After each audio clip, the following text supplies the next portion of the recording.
I want someone to tell me it's not too late to correct all this entitlement BS. Check out these 4 videos. I don't think a lot of y'all realize that like racism is kind of like internalized in white people already, right?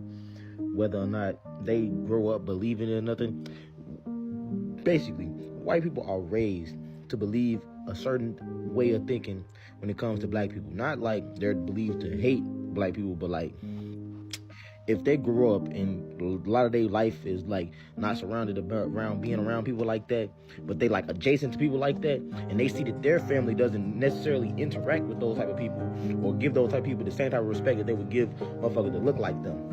The kids internalize that, and then they start looking at, and you get niggas like Adam 22 or Vlad who just infatuated by that shit, but don't really truly have the utmost respect for those people unless they can give them something financially. I say this to say all white people are racist until they can truly prove to you otherwise. Yep, this is my new attitude towards white people. You voted for Trump, you're trying to get rid of my culture, you're guilty. Is that you don't have to be outright like racist to be a racist. It's very common for a lot of white people, like especially people that are your friends when you're a person of color, to be like, I'm an ally, I don't support racism, but some of them can't clock, and some can. The ones that can, I love you. The ones that cannot are the ones that are a little bit more dangerous, who really can't clock when someone is being subtly racist. My dear young queen, this is the problem. They feel like if they don't use the N-word, they're not racist. But then you have that group that says, well, I don't use the N-word in public, so they're not racist either. But then you have the group that will use it to your face, but they will say it with a smile, and they're also not racist.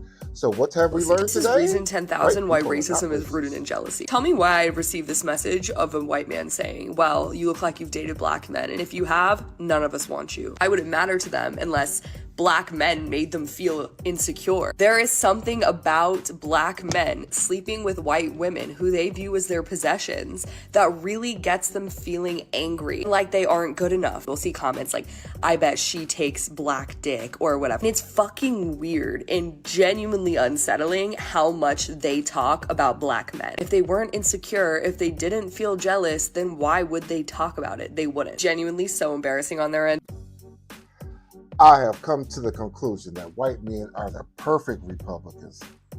You have the money, you got the woman, and the world is kissing your pale ass. But just like the Republicans have the House, the Senate, and the White House, y'all act like whiny ass broads. You still manage to whine and bitch like a little girl. Plus, we all know that our penis is bigger. You just walked up to her and provoked her just randomly, like, what? Like, bro, you know what I'm saying? No white person did that. Not one. I was the only black person in there. But you want to know something crazy? All of them saw when I first ignored this man. All of them saw and heard when I told this man to leave me alone and to, you know, back off. But you want to know something? The moment I opened my mouth and I told this man to F himself, and I told him about, I gathered him all the way together, okay? Because what you're not going to do is come and terrorize me and I'm going to sit here and take it. I'm not doing that. It's like you are the bad guy for checking his food. You're the villain. You're Rodney King. You are Carmelo Anthony. I would say that you are R. Kelly, but that's a really bad comparison. But you get the gist of what I'm